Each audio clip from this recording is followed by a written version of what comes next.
চট্টগ্রামের শাহ আমানত আন্তর্জাতিক বিমানবন্দরের মালিকবিহীন ১৬ ton ৮০০ carton Mond brand cigarette জব্দ করছে কাস্টম কর্তৃপক্ষ।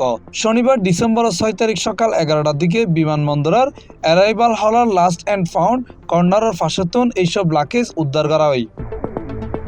কাস্টম সূত্রে জানা গিয়ে লাকিসের লগে হন যাত্রীর নাম, ট্যাগ বা মালিকের হনা কাগজপত্র নোয়াছিল। দীর্ঘ সময় অপেক্ষার পরে কেউ লাকিসের দাবি নগরায় এগিন ব্যাগিন কাস্টম আইন অনুযায়ী পরিত্যক্ত ঘোষণা করা হয়। পরে লাকিস কুলিয়ারে ৮০০ কার্টন সিগারেট পাওয়া যায় এবং তা জব্দ করা হয়।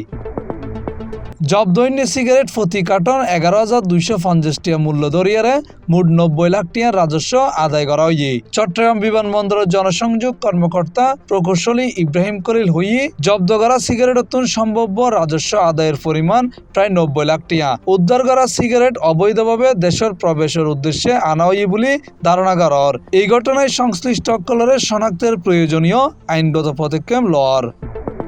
C+ TV Chittagong.